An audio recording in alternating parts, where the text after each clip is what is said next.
Well, I feel like my intro should have been like some little Spanish guitar music playing, and it'd been like, he's a 35-year deputy. He eats at a handful of restaurants and always gets the same entree. He's the world's most uninteresting man. Well, now we can do that. Yeah. We just stick that at the beginning, dump the music in. Yeah, and I mean, See, this is what I'm talking There it about, is. people. This is what happens when we're There it planning is. safety tips. Yeah.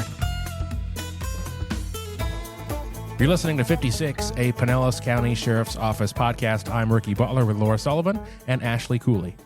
If you follow us on social media and even just pay a little bit of attention, our guest needs no introduction. It's Deputy Chuck Skipper with the Crime Prevention and Community Awareness Unit. Thanks for coming on, Chuck. Sure. We are looking forward to talking about all things Chuck and then, of course, crime prevention. But first, Ashley has the icebreaker question. This is the scariest part of the whole thing, so we're going to get it over with on the front end. Yes, it is. It's fun. This is fun. All right. Karaoke night. You do not have a choice. You have to perform a solo. What song are you picking? Because I'm not very original, I probably a Kenny Chesney or Toby Keith song. Which one? What's the one where it's the patriotic one? Courtesy of the red, white, and blue. Yes. Yeah. Thank you. I think Chuck could rip through that after a few drinks, probably. I sing much better. Yeah, don't we all? I don't know. I'm stuck. You know, I'm just going to say the theme from HR Puff and Stuff or something. No, maybe like something Pink Floyd, maybe. Wow. Pink I don't Pony know. Club. That'll sober everybody up real quick. That one. Pink Pony Club. I'm going to do comic operetta. How about that, Ricky? Yeah, okay. Gilbert and Sullivan. Yeah, Pirates of sounds good. Penzance. All right. Whatever that is. It's not going to be Chuck Berry, My Ding-a-Ling, or Oh, I'm gonna do. What was that? The Discovery Channel song. Remember Ooh. that? You and me, baby. Ain't Yeah, nothing but do it like mammals. they do it on the Discovery Yeah. Channel. Oh, okay. Yeah, I'll do that one. Okay. That's my final answer. There you Yeah, go. That might get cut. Yeah, I'm going to go country too, probably, and do like Neon Moon by Brooks and Dunn. Ooh, That's an easy one. That is an easy one. Yeah. That's very nostalgic. Yeah. I would do Doing Time by Sublime. Lana Del Rey does a cover of it. That's right in my register. Yeah. Bam. Oh, that's- you have a that's a register? good one. Well, I suppose we all do. What? what- Well, yeah, yeah. exactly. Like, I'm not a singer or anything. I just know it needs to be lower for me. Yeah. So All right. Okay. That's that what one, I do. I'll give that one wasn't too that's bad. more fun. That wasn't It too is. bad. You know? Some of it gets real deep. Sometimes. Yeah. Not this time. All right, Chuck. Grew up in North Florida-ish, north of here. north of here. Tell us about that. Rural Florida. Rural. Rural, country. I grew up on a farm in Sumter County, which growing up there was nothing there, but it's now famous for the villages. So Like as soon as you left, the villages came. pretty much. Yeah, pretty Wow. much. They He's took gone. to fill that void. Yeah. Party It's time. lots Yeah. of farmland, and it was great for development, and so There it is. the villagers are there. The villagers, the village people. So what kind of farm? What you guys grow or raise or? Well, when you farm, you have to be very diverse to survive. So we raised beef cattle, and my dad did farming. We grew primarily cantaloupes, and he worked doing mechanicking and went to auctions and bought stuff and fixed it up, resold it. My mom had a government job working for the county. So Sumter County. Sumter County. So you worked, I mean, all the way growing up, you're working on a farm, like that's it? Mm-hmm. Yeah. Pretty much, yeah. 4-H, FFA. Little known fact, 1986 livestock judging, we were the state champions. Best cow Wow. or what? Well, we go down to Tampa State Fair and we would judge cattle, and there's different, steers and heifers and all that, and you would place them 1 through 4, and so it's a whole. When you grow up in a rural community, this is like It's the normal thing. this is what you do instead of sports. So even though But we won the state championship in '86, and then we went to Louisville and did horribly. Louisville, you said that right. Yeah. Yeah.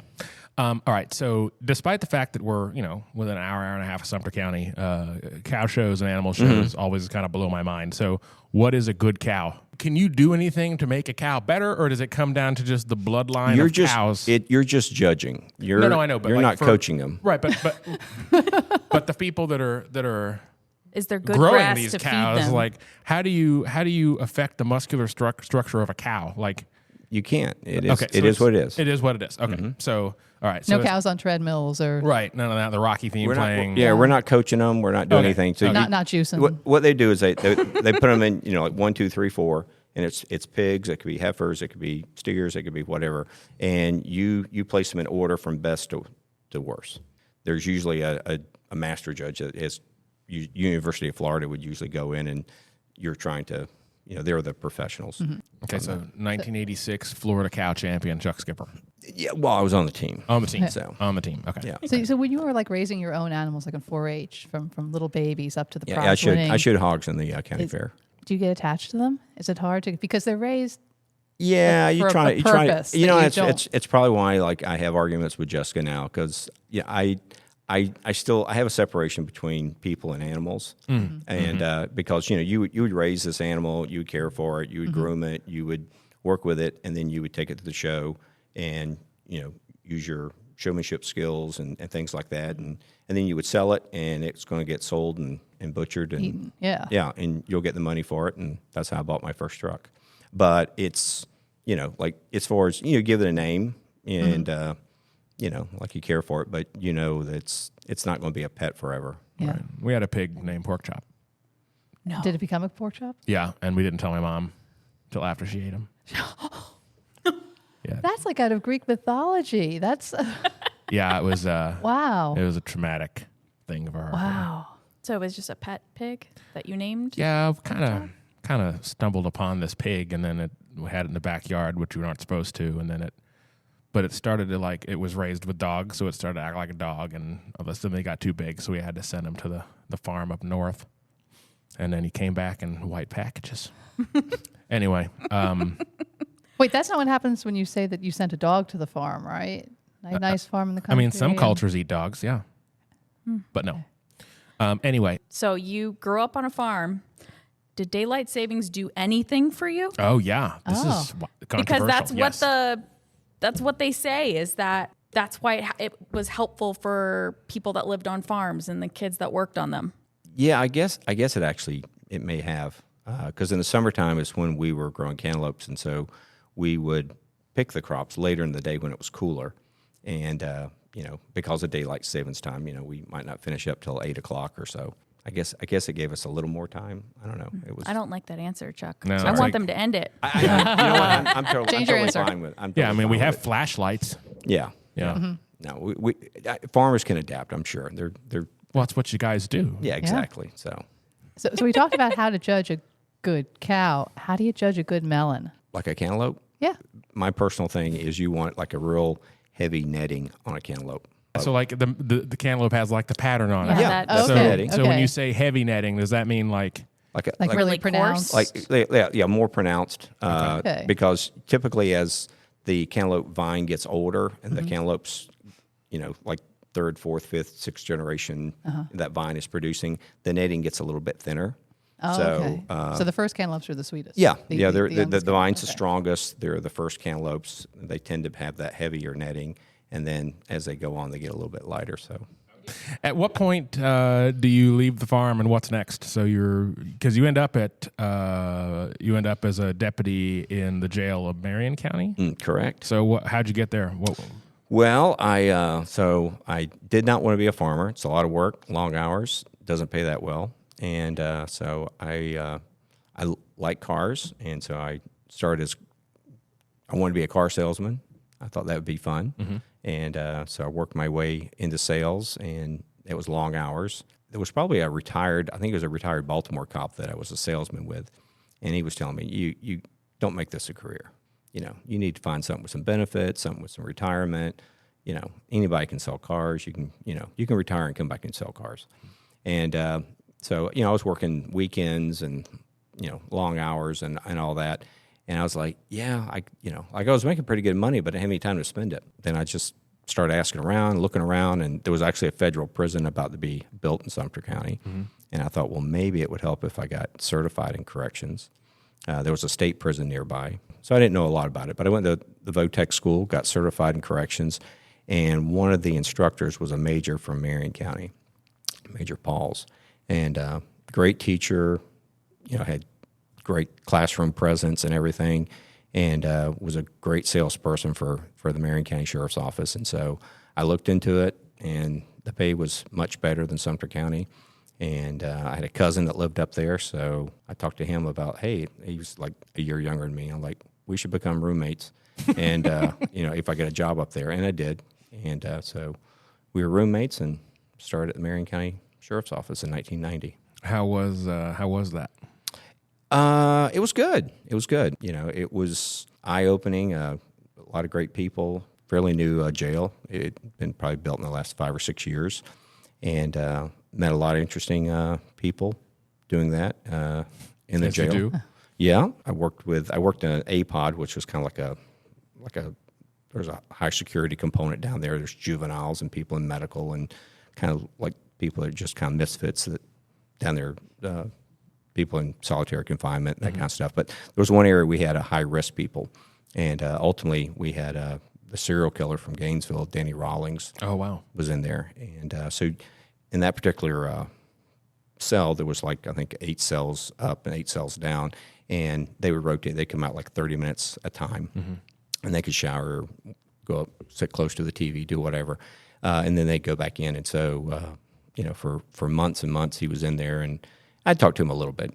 You don't get overly chatty with these people. Sure. But, it was, at first we were kind of like, this guy was they think this guy was a serial killer. Right. Because talk about some of the crimes he did. He would break into people's houses while they were sleeping, right? And yeah, it was terrifying. them. It was terrifying. I had a good friend that was going to the University of Florida as a student, and everyone was freaking out up there. And there was a lot of theories that this person was maybe pre-med because someone had been just cut completely down, and there was a decapitation, and the way it was done, and they thought maybe this is some kind of pre-med student, gone rogue or something, or maybe there's a couple people doing this because I think 2 of the cases there were roommates. It was 2 females, and it was another time it was a male and a female. And so it was how can one person, overpower 2 people? So yeah, it was. There was all these theories and everything, and then Danny Rawlings had committed a burglary, or no, a robbery, I think, of a grocery store, of all things, and Marion County was in custody, and their tips led them to believe he was the person, and actually he had a bad tooth, and so I went down and watched over him as the dentist pulled his tooth, and I remember supervision being bag that tooth. I want you to do a report, documenting that tooth and everything, because they saved it as evidence. And I guess later they used that for DNA and some other stuff to verify that he was, which he ultimately confessed to everything. He told them how he did it. And, I think he died in 2006 from the electric chair. But yeah, it was, personality-wise. Yeah, he was an odd guy. He was real tall, 6'3", kind of lanky, but kind of quiet, just kind of odd. But, just seeing him, you wouldn't think he was violent. He wasn't covered in tattoos, and he wasn't real tough acting or, violent acting. He was just kind of quiet and kind of odd, but kind of quirky. But yeah. Was he well behaved? Did he cause trouble? Yeah, we never had to fight him or do anything. He was fine. Yeah. And obviously you guys had him until the conviction, and then he went to Stark or somewhere. Yeah, and I mean, he was years later after I left. He was put to death. But yeah. Any other notable things at the jail there? I had Eileen Warnos. She came in.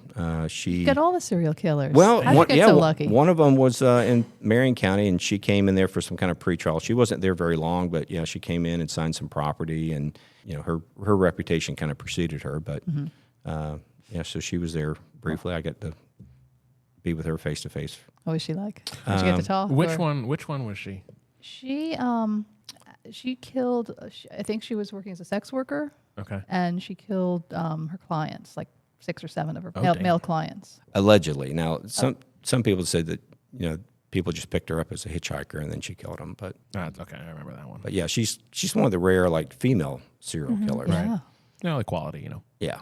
So you go to the road in Marion County eventually. Yeah, a bunch of us, we got dual certified. We shared rides. We went over to the VOTEC over in Inverness. And I rode with deputies when I was in the jail. So it was, that was fun, and decided that, this is something I'd like to pursue. Now, was that riding with deputies, was that just something you were able to do, or that was something you were doing intentionally to kind of get kind of exposure? Yeah. Both. Because I'd kind of done the jail thing for a few years, and it was fun, but it was like, okay, this is pretty much what the job entails. There's not a lot of different dynamics to You it. didn't start detention for like age reasons? No. 'Cause you can be younger and start as a detention deputy as opposed to being on the road. Yeah, I heard it was easier to get a job working detention, and I wasn't even sure if I wanted to be a road deputy, getting into law enforcement and everything. So I was, content just going to school. Again, like I said, there was some other options of a prison being built, some other things. I didn't know I was even going to work for the sheriff's office. But working with the jail, then, I had the opportunity to meet deputies, and it was like, hey, I'd like to ride, and they work 12-hour shifts. Come on, They're like, yeah, absolutely. So, I'm tagging along, for 6, 8, sometimes 12 hours. They must have liked that because that was another rural county. So, like if they're out there, there's not a lot of backup's 15, 20 minutes away. So they probably a like lot having different. somebody who, Yes, it's much different than and wasn't a road deputy, but still, a body, right? yeah, Rather and than knew how to handle situations. So just going back to the detention thing really quick. So when we had, when Sergeant Killian was in here, back when he started in Citrus, the idea kind of was, and it wasn't like a set in stone thing, but, back then were you finding like for patrol deputies, were a lot of them starting in the jail? And then was there any formality to that, or people just started at the jail and then decided they wanted to move on, or what was the sense back then about that? Yeah, there were. I feel like there was a lot of us, like all of, there was like a group of us. We carpooled, and we all got dual certified, and we all eventually went to the road. Eventually, yeah. But it wasn't like a required stepping It stone. wasn't required, but there was a lot of people who did that, and honestly, I think it was great. I was like 22. I'd work with the public, but when you work in the jail, you're working with completely different demographics. You're working with people of all different socioeconomic backgrounds, cultures, people that maybe English is not their first language. Learn how to talk to people. You name it. Yeah, absolutely. Yeah. And for the most part, if you treat people with respect, they'll treat you with respect. And learning some of those skill sets, learning how to interact, and because when you work in a jail, it's not just getting along with them. You need to have people do things. We don't have an outside crew that comes in and cleans the showers like you guys do. You need to pick up after yourselves. You need to, and so you have to, motivate people and encourage them to, and we had like standing head counts. So you had to get up, get dressed, have your name tag on, stand at your bunk, and, if you didn't, you got locked in your door, for the day. You're working with people, and it's a give and take. They don't want to be there. We can both make the best of a bad situation. Yeah. So taking that skill set and then going to the road, and you're working with people who are maybe intoxicated, or they're going through an emotional crisis and things like that. We have a ton of stuff on our belts now that you don't have in the jail. But the biggest thing you got going for you is what's between your ears, and just knowing how to communicate and talk to people. It's a great skill set. And if you do that correctly, most of the time you'll never need to touch anything on your belt. Yeah, I like it. All right, so the road, what was that like? So the road up there, it's a big county. Marion County is almost as big as Polk County. I think it's the 5th largest county in the state.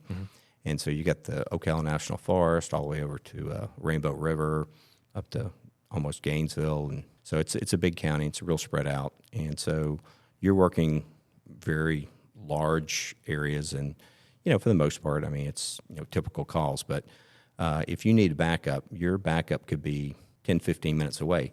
And 10, 15 minutes doesn't sound that bad, but when you need backup, and you're dealing with an angry, intoxicated person, or you're about to get into a fight, or if you were in a fight, it's pretty much going to be over before anybody in gets 10 there. minutes. Yeah.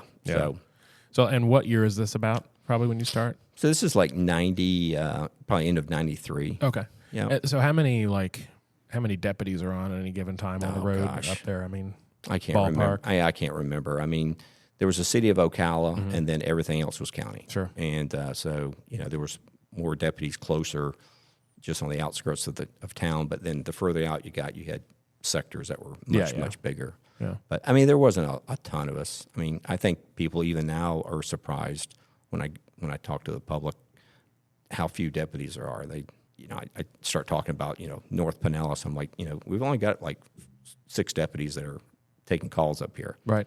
And they're like, what? I'm like, yeah, like, I mean, we got a supervisor, we got a corporal, but, like we've got 2-3 deputies along US 19, and I mean, that's about it. Right. And, and they have to do A19 too, like right. It's, so people just don't realize I think there's more of us than there are. Right. So, Green Chuck, first time road deputy up there. Any great stories, fights, anything good like that? So my first, I don't remember like my first traffic stop. I don't remember maybe milestone things, but the first thing, and I've never forgotten it, was I got called to a domestic. But the domestic was over. So it was like a female called. There's been a domestic, it was kind of vague, just a domestic argument. And the other half has left, and the girlfriend just wants some information. So I'm like, oh, so they don't send any backup. They just send me. It's daytime, so like 2 in the afternoon. Yeah, nothing happens back during the day. Yeah, right. And she's just wanting some information. She's the other half is gone. So I drive down again. It's a rural area, and you pull off the main road, and there's like a dirt lime rock road, and you drive a little ways, and there's like a row of trees that is grown up in a fence line. And there's a flashing light, which is unusual to see out in the middle of a cow pasture, a flashing light. But it says 5 miles per hour. I'm like, well, that's kind of weird. So you drive through this line of trees, and on the other side is more pasture, but it's all chain link fences. And I think they're ostriches, emus, maybe both. I don't know. But there's these massive birds.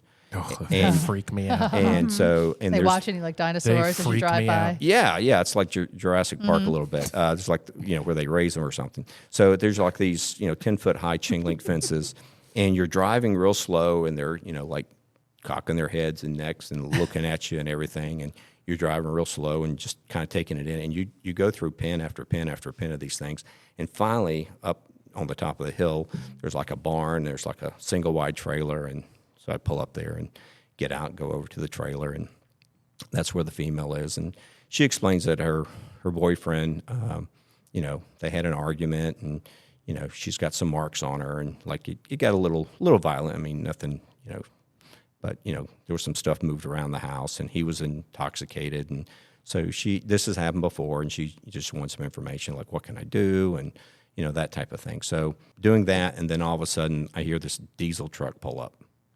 And the drunk boyfriend's back, and so you're surrounded by big chickens. Yeah. At 2 p.m.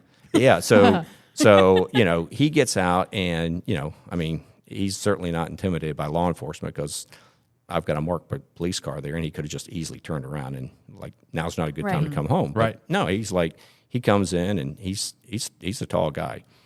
He's probably like in his, I don't know, mid 40s. Here I am, so I'm like, green little youngster. Yeah, I'm like 24 years old, and this guy, he's like probably 20 years older than me. Excuse me, sir. And he's Can't do this. Exactly. And he's probably got even like 2 inches on me. He's a big guy, and he's been drinking, and he's like, "What are you doing here?" I'm like, "Well, your girlfriend called me. Well, you can leave."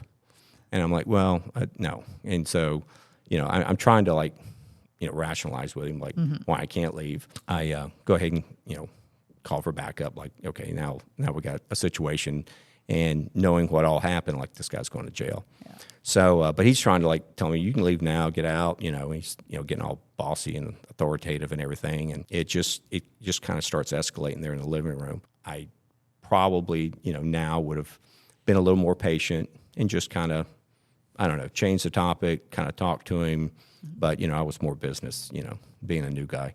And so I was like, know who I am? And I'm like, well, like, I'm not leaving. You see this star boy? Well, it wasn't that. It was more like, the reason I'm not leaving is you're going to jail. I'm not going to jail.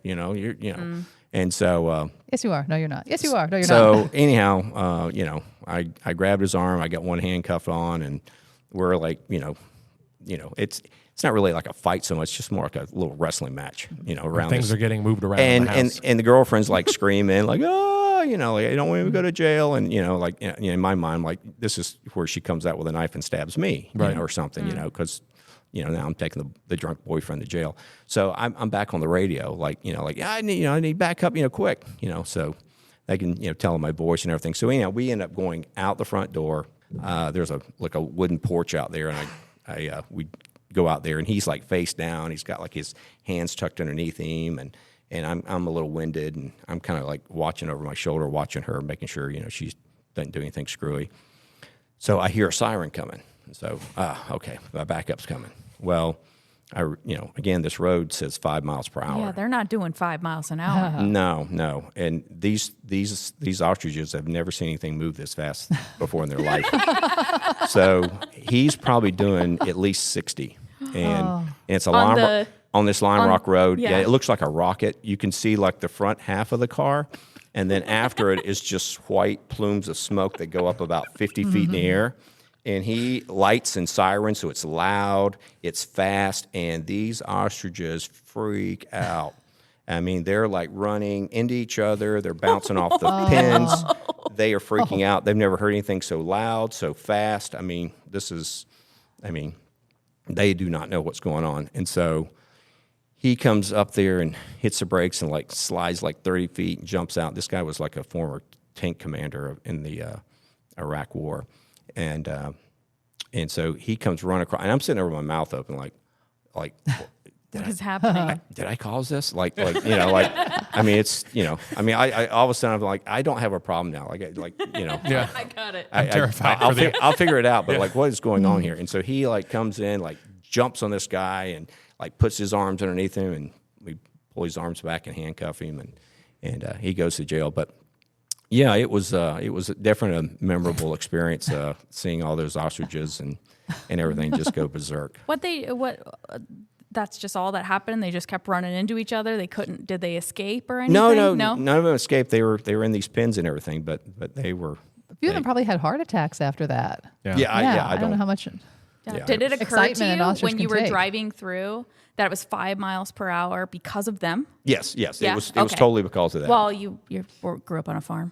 Well, I wouldn't. Yeah, I mean, no one has. Screw that. No one has blinking mile per hour signs, in their driveways. That's a clue. Yeah. But and then when you go through, you realize these birds are very sensitive to movement and everything. But then when a siren and a police car at 60 miles an hour with a plume of smoke comes in, it just blew their minds. Yeah.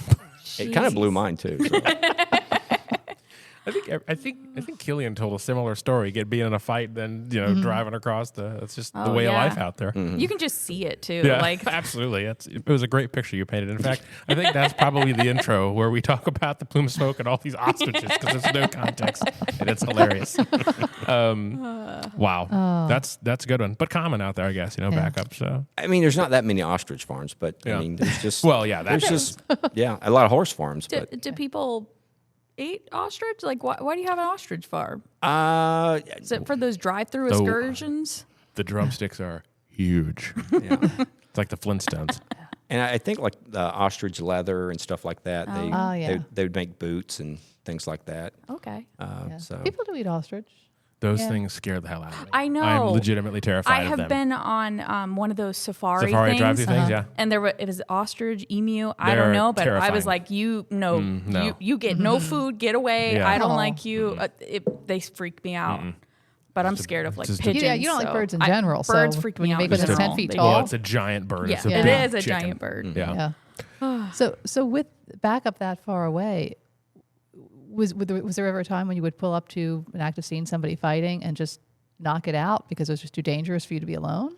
Well, you have to be more purposeful on what you're doing. So another big area we had was the Ocala National Forest, and most of that's federal land, but there's like little pockets of houses and that are in there, and there's like a little crossroads out there in the middle of the woods, that's got like a little Piggly Wiggly, a food line or something, and like 2 bars, because there's nothing much else out there to do. And so occasionally, these guys would, be drinking, and an argument would start, and there might be, someone would call 911, and the first step to get there, it's just not safe. You got like 6 or 8 guys maybe on motorcycles that are passing through from Daytona, and they just happen to stop there, and now there's some good old boys, and, you know, they're having an argument over, I don't know, football or something, I don't know. And things get dicey, and, you know, no one steps down, and, you know, this is my neck of the woods, and I don't care if you're a Harley Davidson guy or not, or whatever. And so, you know, there'd be like some big brawl or something going on. It's like the whole parking lot is like, looks like they're involved in it. Yeah. And what does one deputy do against that? exactly. Yeah. You know, it's just, you know, like 30 people with you call glass it in, bottles. and, you call it in, you see if you can, you know, but you just watch and start taking bets on. You wait for a few minutes, you know, until You sit there and you know, and then when the cavalry comes in, you know, I mean, you're going down, you know, State Road 40 and everything, you know, 100 plus miles an hour, because it's usually like 2 a.m. or something, you know. But you know, when everybody gets there, you know, I mean, there's like, you know, 6 or 8 people arrive within a few minutes, and, you know, they need to come in, like circle in on the parking lot or whatever. But you know, once the sirens start, you know, they kind of start breaking up on their own and everything. But you know, we go in, but they don't break up when one car comes, because they know it's going to be a while before they have to stop. Yeah, fighting. I mean, if it's maybe just verbal, you know, a deputy can, but just get on the PA. Stop it. Stop fighting. You're right.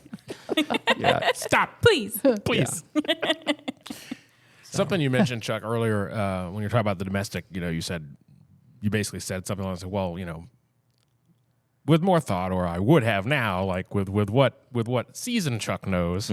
Talk about that a little bit, because, you know, it tends to happen. You start your career, it's like, hey, I've got the badge on, I'm going to go take care of business. But it's like, yeah, you know, you need to be a little more thoughtful about it. You know, I mean, it's Stan, when we do talk about Citizens Academy and talk about use of force, we say, hey, he kind of gives this example where it's like, hey, you know, if I go and I got a warrant for somebody and I look at the totality of circumstances and he says, I'm not coming with you, I say, okay, and then I leave, and then calls for some backup. But, you know, other folks, you know, depending on where you are, I mean, if you don't know anybody, you're just going to jump in there and try to fight with them. Like, talk about how that evolves over time. Yeah, well, you know, you get a sense of better judging the situation as to, you know, how important it is. I mean, there's times when you can't wait. You have to go in. Absolutely. You know, guns drawn, that type of thing. You know, you don't have that ability.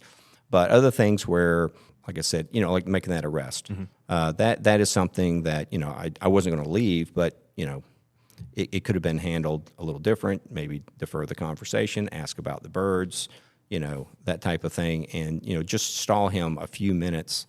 And then when another deputy gets there, you know, there's like, hey, this is what's going to happen, you know, that type of thing, you know. But, I mean, he was intoxicated. He was already kind of argumentative and everything. And so, you know, it was, but, yeah, you try to gauge the situation. You know, you sometimes have a traffic stop and you realize the person has a warrant. There's no need to tell them they have a warrant at that time. You know, call for backup, you know, just apologize for the computers running slow or whatever, you know, that type of thing. And just, you know, just wait, be more calculated, be smarter, work smarter, not harder. Right. And because I would imagine in some cases it's more than just keeping yourself safe. Like, you could be keeping people around safe in case they decide to run or get really like insane. Yeah. I mean, absolutely, because you know, the things that we do in trying to apprehend people, it to your point, it doesn't just affect us. You know? And so whether it's, you know, and just like, you know, our pursuit policy and everything, you know, we don't pursue everything that we legally could pursue just because you have to weigh what are the safety and the dangers to the public. And, you know, someone who you're trying to stop for an expired tag, but they don't want to stop, it's like, well, obviously there's a reason. It's probably not the expired tag, but you don't know what it is. Right. So instead of being like, well, let's find out, let's chase this guy. And then, you know, he ends up T-boning, you know, some mom of, you know, with 2 kids in the car. Right. To find out, oh, well, I thought I had a warrant, but you don't, you know, and that's why he ran. Or, you know, my license is suspended. And it's like, you know, like, was it worth, you know, a 2-year-old getting hurt and a mother or something? Right. So, yeah. Thinking of that with here, I believe anyways, that a lot of that has to do with how densely populated Pinellas is, that we don't pursue a lot. So that way we're not endangering the loads of people that are anywhere at any given time here. But when you were in Marion, did it look different since it was more of a rural area? Did you guys have more pursuits and Yeah, and things of that it was a nature? different day and time. And listen, the state of Florida was a different state, back in the Yeah. 90s. But yeah, we had pursuits that ran into other counties, and we would pursue people to Lake County and Run it Alachua till the County. tires fall off.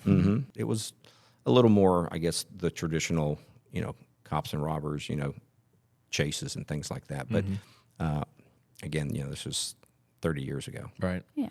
So what brings you to Pinellas? So while I worked at the sheriff's office, I met my girlfriend. We got engaged and then ultimately married. And we were married for about a year when she got an opportunity with her job to come to the Tampa Bay area. So I had about 4.5 years on with Marion County Sheriff's Office, and I was like, well, as a couple, we decided like this was the best move for us. Wasn't necessarily the best move for me, but at that time. But I was like, well, I'm still young in my career. But I came to the Pinellas County Sheriff's Office, and I was highly recommended to come here. There was another deputy I worked with whose brother worked in forensics. Okay. And so I came down, and he gave me a whole tour of the sheriff's office. And I have to say it was somewhat underwhelming because we had the old SAB. Oh, And yeah. again, I came from the sheriff's office in Marion County, and Everything was new there, right? everything, was like maybe certainly less than 10 years old. Mm-hmm. And I came here to the old county hospital that had been turned into the sheriff's administration building that was built in the 40s. And haunted. And we were out at forensics, and even back then those buildings were unimpressive. There was a brand new courthouse being built, but he was telling me how great the agency was, the training and just everything. And we had the white shirts back then, and he's like, I work here, and there's no other agency you really want to work for. You want to come apply for the sheriff's office. And you didn't consider any other agencies, really? You just, So I didn't. I really didn't. I applied and came down and was like, I need to get a job quick. My wife's living out of a hotel. And so they're like, well, it's kind of hard to get on the road, but I see you're dual certified, but we could start you right away in the jail. And so I was like, okay, I need a job, and done that before, and I really didn't know the county. I didn't know anything down here. I'd been to Clearwater Beach, I think, one time. So I was like, maybe this is for the best. So I started back in the jail. Still a pretty stark contrast to Marion County. Yeah, it was quite different. Like I said, it's an older jail. There's different designs. It's funny how every decade there's a different Right. design, and different Pinellas County had them all. They had Yeah. we had a 5-story building. We had G wings, which were 2-story. We had they were all a little different. It's called eclectic. Yeah, Yeah. it was That very sounds better. Sounds much better, yeah. Yes. Good job PRing on that one, Ashley. So and I left before all the new construction out there, and now things are way more modern and more uniform. So how long were you in the jail? So I was in a jail, did 3.5 years. Okay. And That's a long time. Yeah, it is. Well, I was happy to get out of there that quick because wow. I could have swore that I was told that after a year I could apply for the road. But then when I was going through the oral board, they're like, so how do you feel about coming back to working in the jail after being a road deputy? And so I explained the situation and moving down here and everything. And, I was fine with it. I said, after a year, it's probably the wrong answer I gave. I was like, after a year, I am going to, most likely apply for the road. And everyone at the oral board's like looking around like, it's a 2-year commitment. And I'm like, oh, well, my mistake. Clearly, I don't. Yeah, apparently not. I was misinformed or I misunderstood something. But so after 2 years, I will likely, honest to a fault. I was like, I didn't really want to make a career in the jail, but find the work there and do that. But yeah, so I got out a little after 3.5 and came to the road. And then, what'd you get into? What was your thing? It was a lot to, even though I'd done this before, it's a lot different. Different environment. And yeah, much different, much more congested, but you're back up It's right there. yeah, there's deputies, showing up. You don't even have to ask for them; they show up. Where were you assigned at first? Kind of bounced all over, but I remember I did I I think I had day shift. Luckily, I got day shift for like 8 months or something, and then shift change. But I was like a year in midnights on in Safety Harbor. Okay. We had 3 shifts then. We had day, evening. Yeah, minutes, yeah. right? We worked 8s, so we worked day shift, evenings, and then midnights. And I was midnights in Safety Harbor for a year, and I think I got back on day shift and had an interest in doing traffic. Actually, got onto the MATE team, which is our Major Accident Investigation team, essentially traffic homicide. And so I got on there, and there was all the guys that were in traffic at the time, all 3 of them. They were in MATE, and so it was a good way to kind of network with them, and like, hey, I'd like to do your job one day. It looks fun and different. We'll talk about what MATE is first, but I'm also interested in what the training is involved, because that's kind of intense. But what is MATE for? What counts as a major accident? So a little bit unique in this county. So typically traffic homicides, traffic crashes that result in a death, they're worked by the Florida Highway Patrol in unincorporated county. But Marion County, or Pinellas County, is unique in that we have 13 contract cities. So we are essentially a city police for those cities like Seminole, Dunedin, Safety Harbor, Oldsmar. And so if a traffic fatality happens in those cities, FHP does not investigate. Okay. And so we do. And we do a very thorough investigation, and it's a team approach. This is something you do above and beyond your day. It's like a call out. Yeah. So happens, you're a day shift deputy or midnight deputy or whatever, but then you're also, in addition, on the MATE team. Like SWAT, but nerdier. Yeah, not near as glamorous. and used more often, probably. So, Damn. so What? you get called out, and so it could be a traffic fatality or a crash that's serious enough that death is likely to occur. So someone who's maybe bay flighted, and it's like they may or may not make it, that type of thing. So they would call out the MATE team. What was your interest in being on the MATE team? Well, it was just something different. It was, I don't know why, it's just I had an interest in learning that. And the more I found out about it, I was like, yeah, that'd be kind of cool. Again, I have an interest in cars and mechanics, and like you do vehicle inspections and things like that. And I was like, oh, well, I think growing up on a farm, I'm kind of handy with, tools and mechanics and stuff like that. So I was like, I think I could contribute something. And so got on the MATE team, and yes, there's a lot of schooling And math? and yes, unfortunately, math. That's the I'm out. Yep. Yeah. So I answered my own question in high school when I argued with my algebra teacher, like, why are you teaching this stuff? No one will ever use this. I don't know a single person that uses algebra. But the irony. Yes. Now so That's like, you'll never have a calculator in your pocket. You need to know this. Yeah. Well, Yeah. look what happened. Yeah, exactly. yeah. So there's lots of schools you go to. I think there's 3, or at least there used to be 3 schools to get certified, and then there's specialty schools for commercial vehicles and pedestrians and different things like that, where you learn a lot of specialized, formulas and things like that. Like if a body gets hit and gets thrown 20 feet, things like that. Can you walk us through like a typical MATE call? Like what are the things that you're analyzing and yeah, looking so for? in a MATE call, and like I said, I'm speaking from years ago, but I think the questions are still the same. You're trying to find and recreate you get there, and of course you see a car all tore up, and there's maybe a crushed bicycle, and there's a pedestrian who is deceased in the road, and you're trying to figure out, well, what happened here. Yeah. And so we do scaled mapping. So it's important to know the correlation of where the car came to final rest, where the bicycle was, where the pedestrian was. You're looking like skid marks. Where did the skid marks, start at? Things like that. And you're ultimately trying to take that crime scene and back it up, really just a few seconds. But it's more than just a few seconds. There's like microseconds in there, and you're trying to go back and determine, how fast was that car traveling.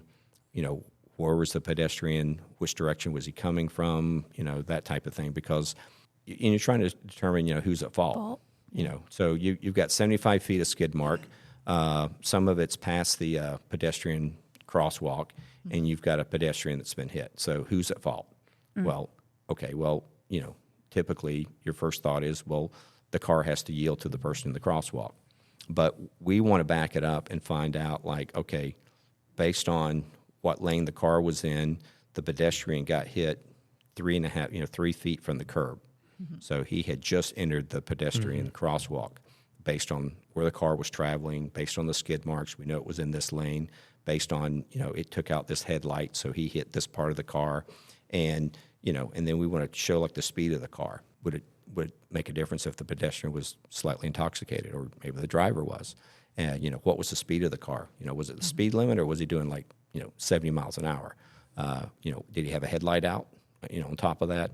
And so did the pedestrian see him, or not see him because he was traveling so fast? Or was the pedestrian careless and should have seen him because he was traveling at the speed limit, his headlights were working, they were on, and the pedestrian just stepped out in front of a moving car? Yeah. And so you're trying to, it can make a big difference as to, was the driver at fault or was the pedestrian at fault? And so those are the questions, and the math and the evidence and all that will kind of tell you, like, I'll answer those so you questions. Can, like, look at the skid marks and calculate from that a way to tell what the speed the vehicle is going. Yeah. You get the friction of the roadway, and you get the car sliding, and which now they don't really slide. There's like ABS, but you can still see like essentially a skid mark. They're lighter because the wheel is locking up intermittently.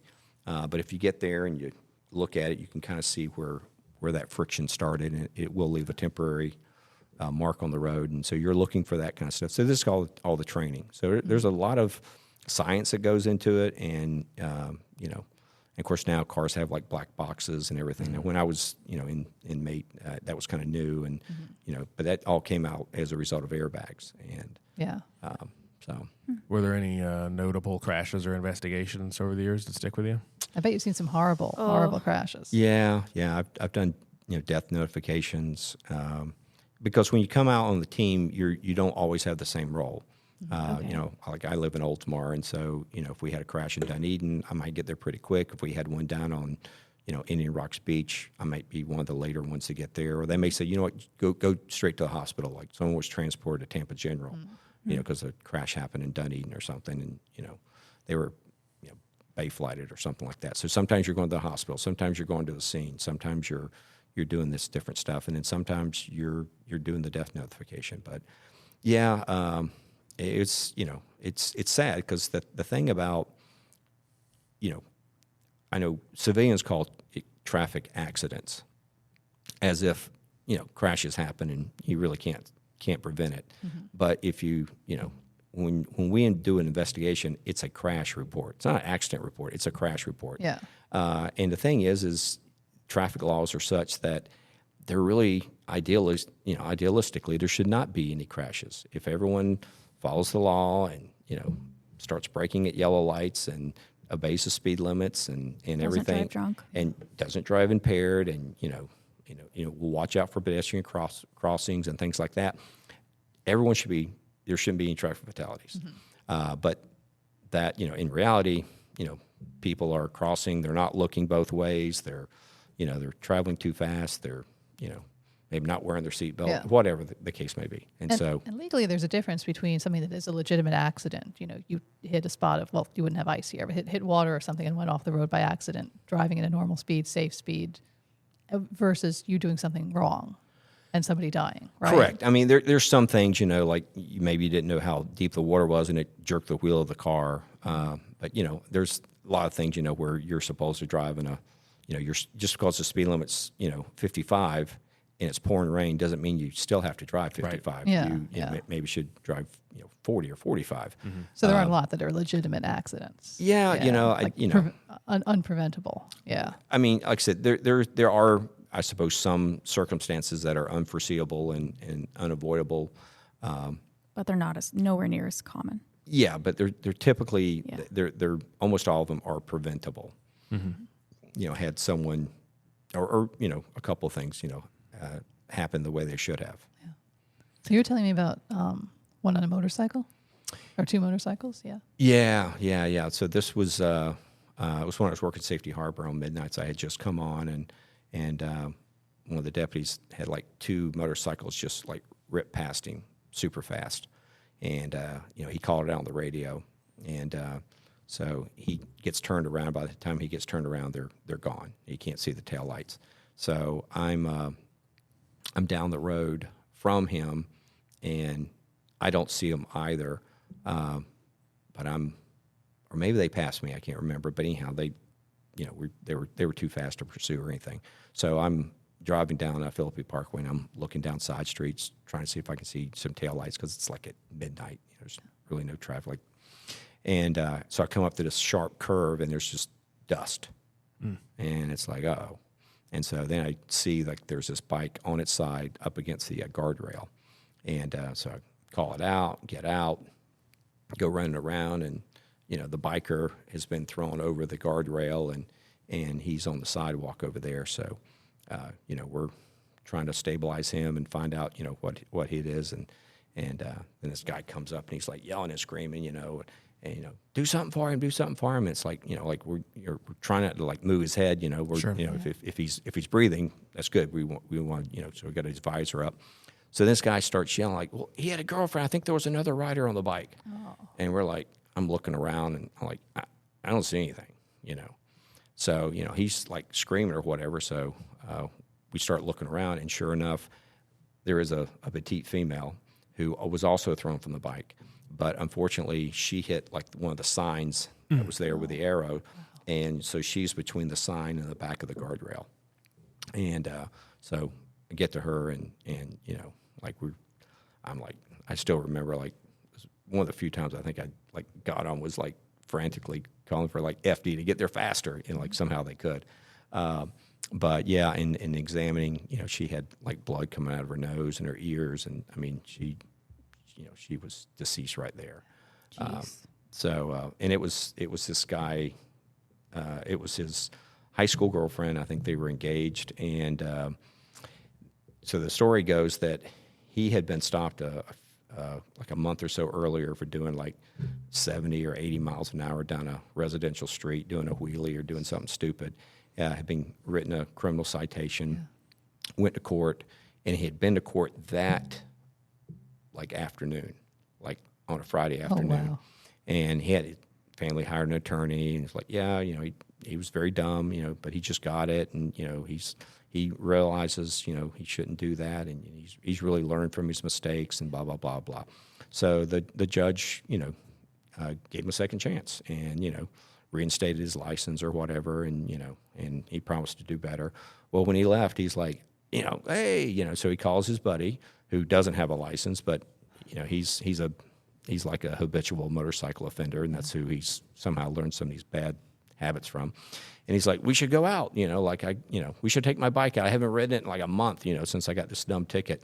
And so they end up going over to Ybor or somewhere over there, and they're coming back, like at midnight. And they cut down through Safety Harbor, and they're driving way too fast. And that's how this whole thing started. Yeah. And she's riding on the back of his bike. And so the buddy, the road kind of veers to the right. Well, he goes left in an effort to, the cops won't find us if we go this way. And he's following, which your reaction time is slower. Yeah. And he's got 2 people on his bike. Right. So he can't make the turn, and he loses it, crashes. He survives, but he kills his girlfriend / fiance, who was this was like in June or July. She just graduated, like in May. Oh.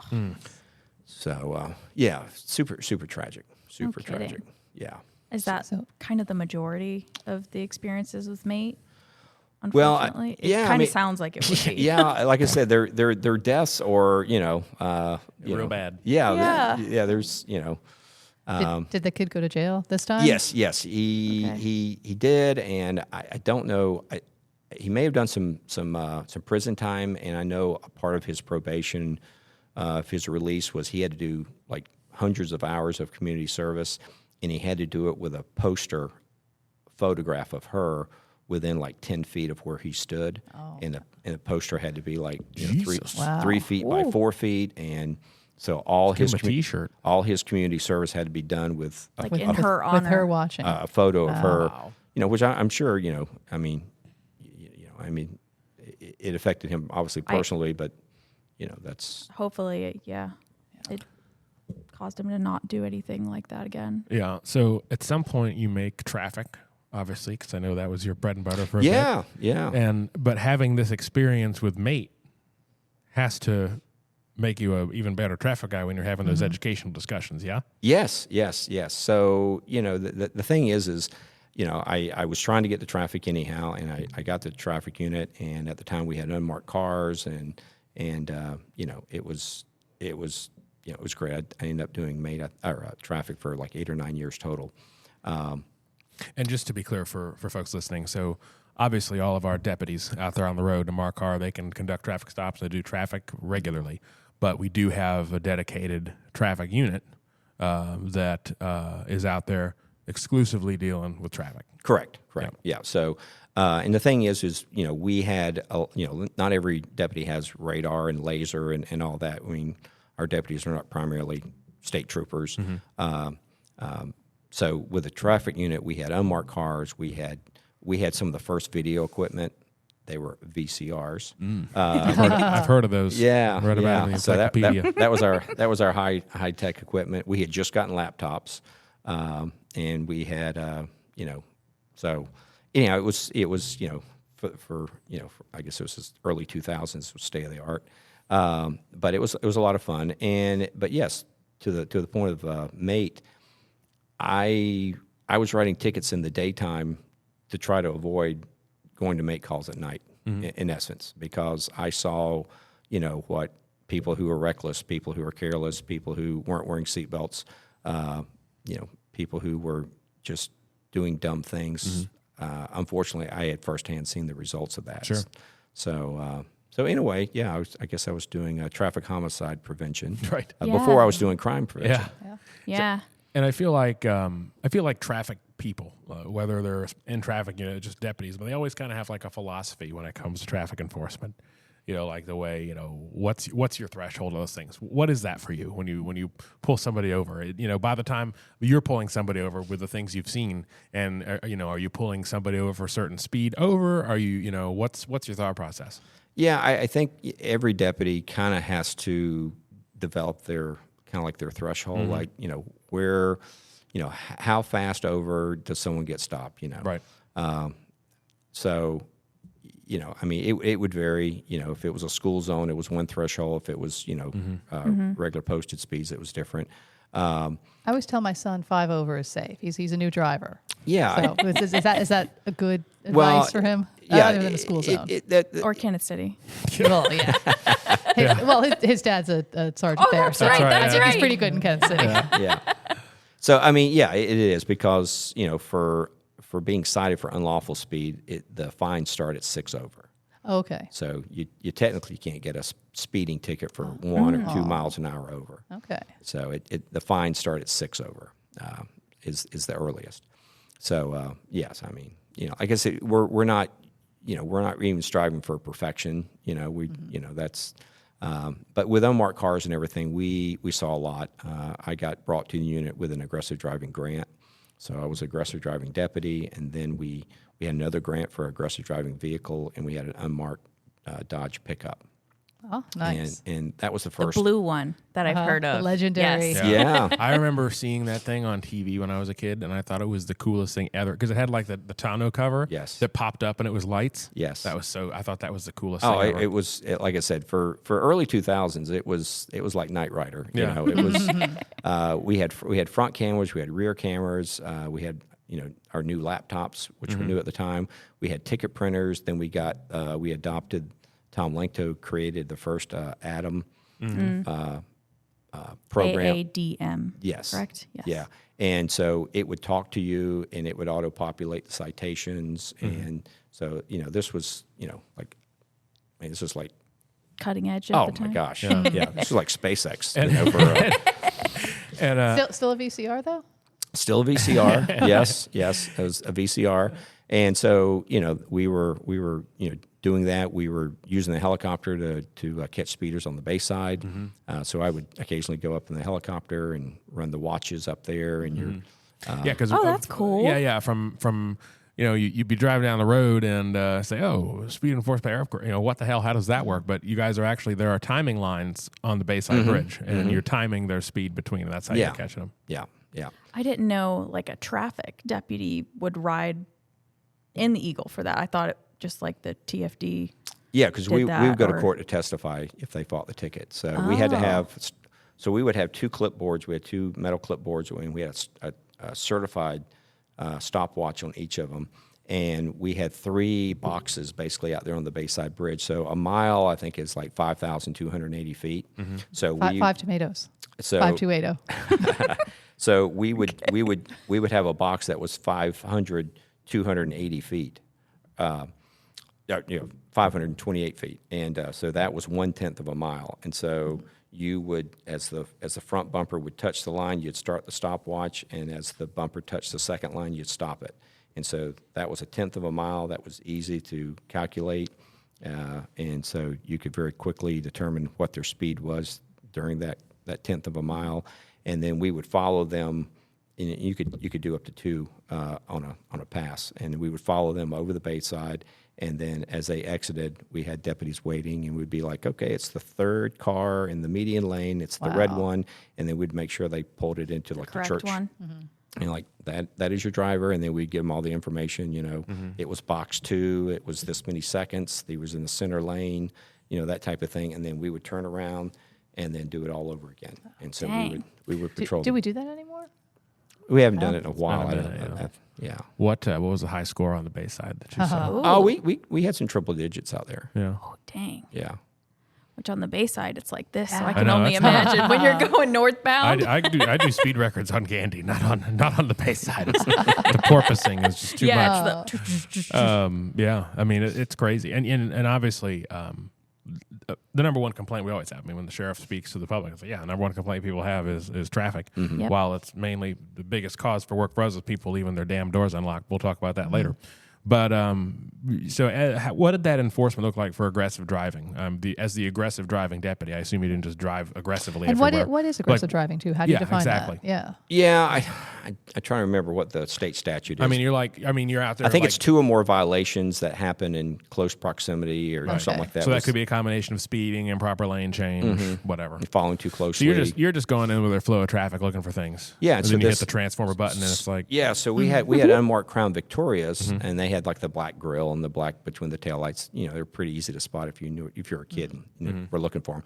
But this pickup truck, no one had a pickup truck. I mean, now they do Largo and Pinellas Park. A bunch of people have used trucks and still do, but this was the first, and people were blown away. They were not prepared for they were not prepared for a pickup truck to stop. And so I had a front camera, a rear camera, and so just driving around constantly recording, or you would turn it on. No, you couldn't constantly record because you, like I said, you're limited to these VHS tapes, and tape runs out.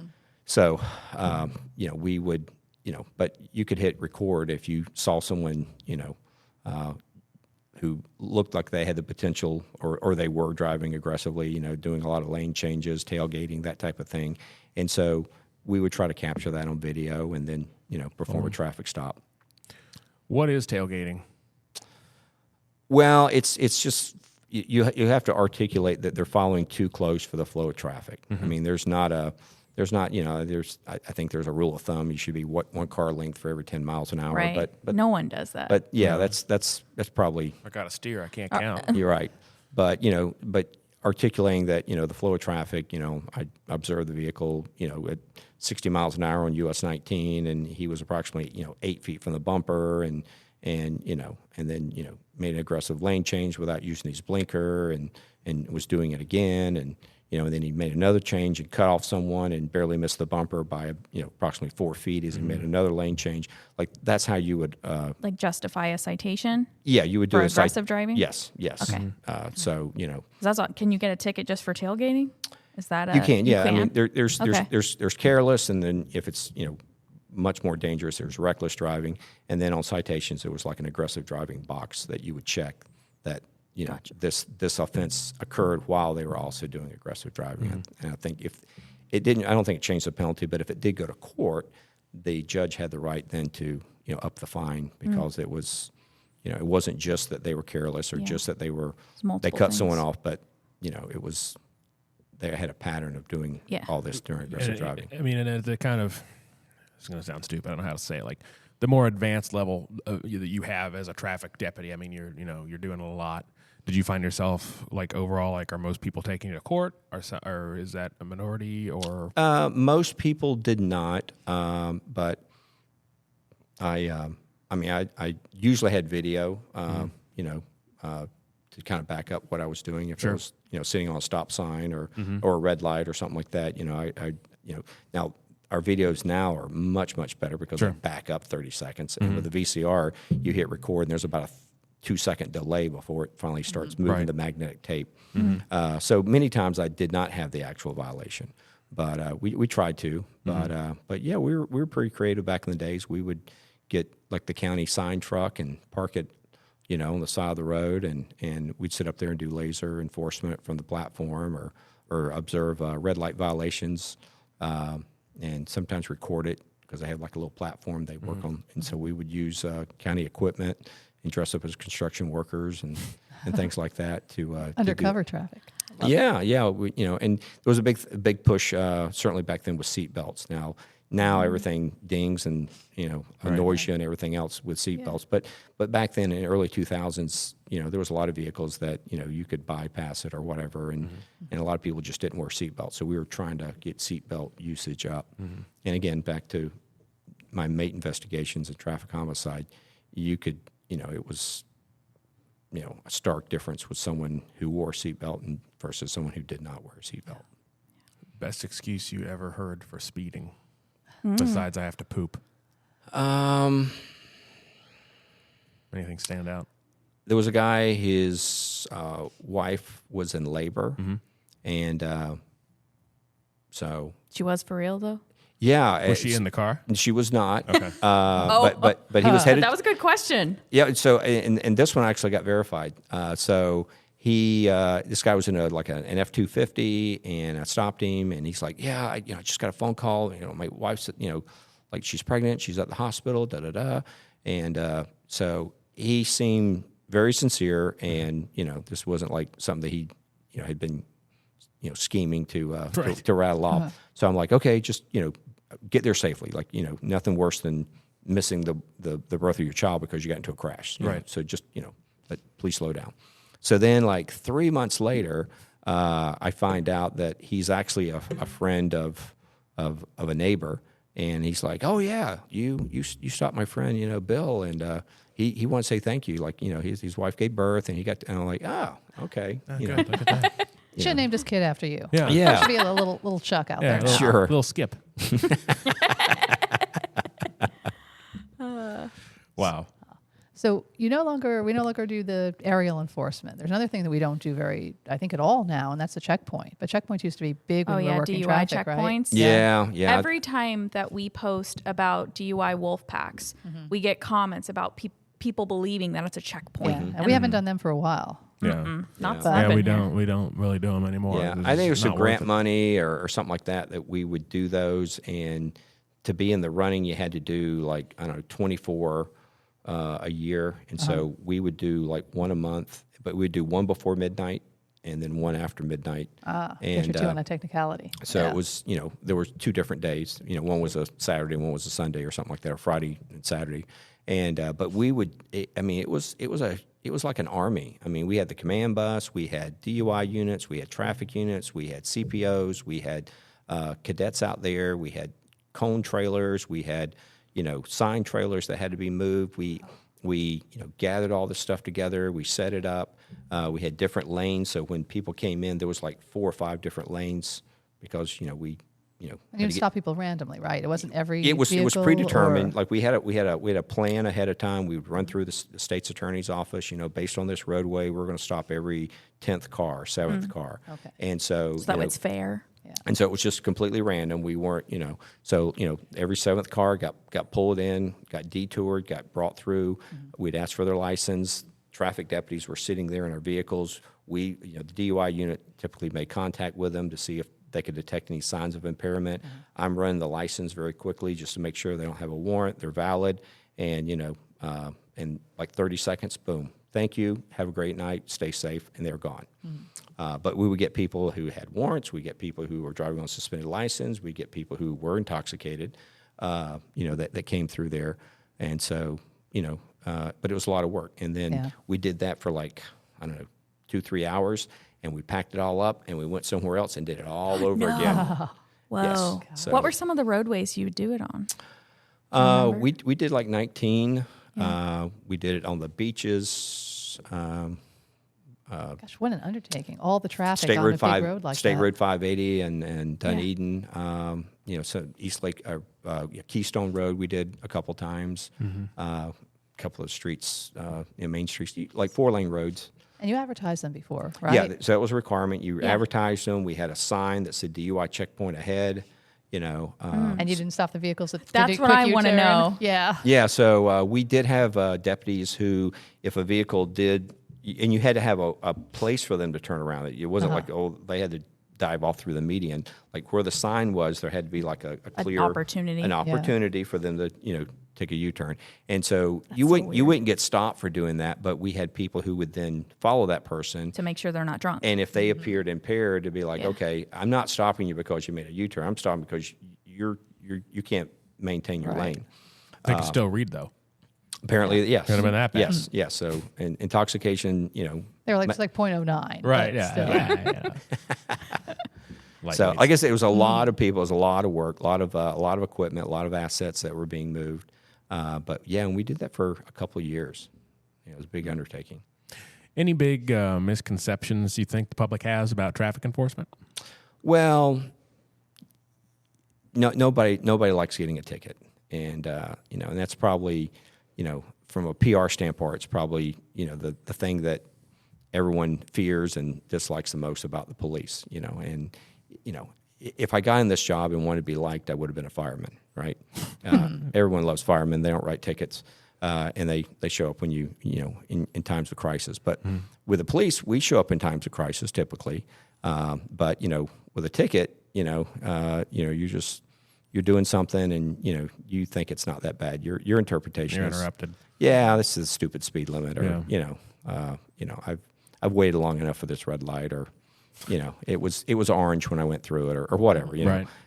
And so we give those citations, but again, it's kind of like the prevention side of it, in that there is a consequence to getting a little too fast and loose, literally with the traffic laws, and you maybe feel like you're an excellent driver and that type of thing, but your speed and your actions and being somewhat careless and flagrant with obeying the rules of the road not only endanger yourself but others.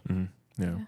On social, any of our safety tips related to traffic just get blown up with comments. And there's so many people that say, thank you so much, keep doing this. And they're excited. And just as many people are saying things like, I'm going to speed down this road faster, Right. It's so interesting how You should be stopping all the murders and rapists instead of stopping the or speeders. do something Right. more important.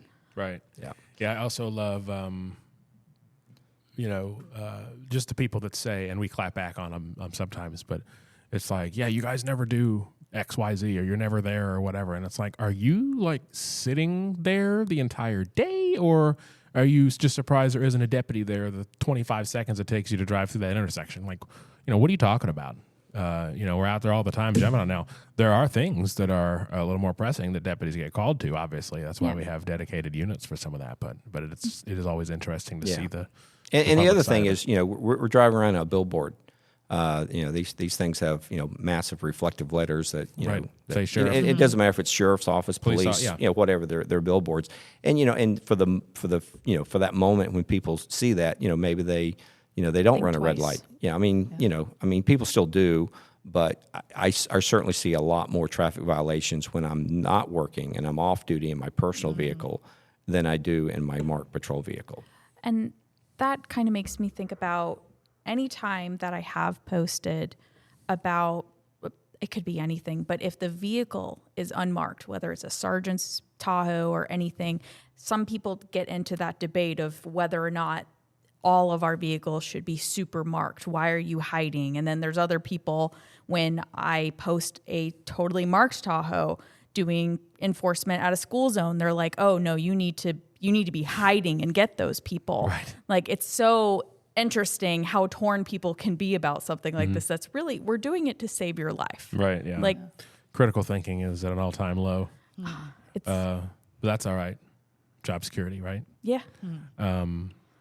So you do traffic for how long? And then your first stint in crime prevention has got to be coming up there at some point. Yeah, so I'd stayed in probably traffic way too long. You know, like you should move around the agency, but I enjoyed it. I felt, you know, empowered by it, like I was making a difference. You know, like, and so I really enjoyed doing that. And but what interrupted it was the Great Recession, and so we had, you know, major budgetary constraints. You know, for the first time ever in law enforcement, you know, we actually laid deputies off. And so the traffic unit, the UI unit, things like that got scaled back to the point that they were temporarily dissolved and things like that. So I went back to patrol, and then had the opportunity to come to crime prevention. So my wife, the hours she works, she's in retail sales and stuff like that. So she works nights and weekends and everything. And we had a daughter who was, I don't know, she was probably about 8 or 10 or something at the time. And so I was trying to get to do something that I would be home nights and weekends to cook, help with homework, take her to the ballet on Saturday. Mr. Mom. Yep. So, yeah, so it was like, you know, one of us is kind of decide, you know, like, you know, one of us has got to, you know, kind of have more of a normal job. And so I was like, so I was able to. So crime prevention. Provided that schedule. Yeah. So I probably initially I was like, oh, well, that'd be good. You know, like I didn't really understood what all it was. But I mean, I've definitely drank the Kool-Aid, and you know, I'm all into crime prevention, and I wholeheartedly believe that there is a definitive role in educating people to better protect themselves. Yeah, I mean, and obviously you guys are great partners for us on messaging and things. But I mean, even, you know, when I started, you were there back in 2013.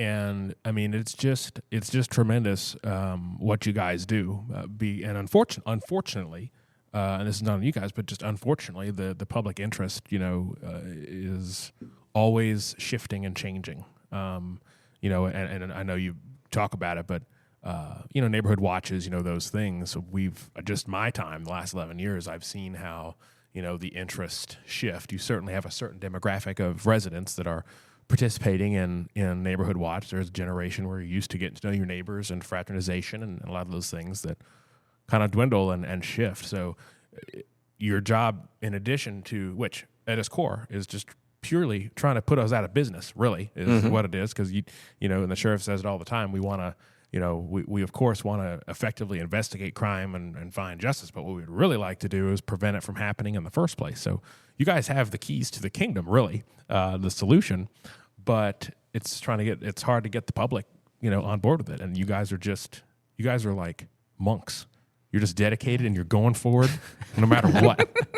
Now I just got to see, we got to Photoshop you and Dan and Jessica in cloaks or something. But I mean, you guys are just so dedicated to what you do. And it always is very impressive to me, because it's like, listen, this we're going to beat on this drum forever, because it's so much of it is so preventable. Yeah. Yes. And I think the public is, many times they're unaware of just the things that they're doing that, you know, puts them at danger of being a victim to a crime that, with a few simple things, they could avoid. Right, simple. Avoid this. Yeah, it's nothing necessarily complex. The thing I've, you know, in my years of working in law enforcement, most criminals are not that sophisticated. They're just looking for easy opportunities. Like I tell people when I do my neighborhood watch, burglary does not pay well enough that it's a full-time job. Typically, this is like some criminals like side hustle. You know, he may have a job where he drives around, he, you know, does some kind of job, you know, that he makes, you know, minimum salary, but he supplements his income. And maybe he started when he was 14. I don't know, you know, what the psychological route for someone who wants to steal other people's property is. but there are people who do it, and it's not just kids. It's not just teenagers. It's people who are in their 20s and 30s that I don't know if they enjoy it or there's enough financial gain in it that they continue to do that. Mm-hmm. And so like just some simple things like leaving your garage door open. A lot of people are like, well, I live in a nice community. Well, yes, you do live in a nice community, and guess what?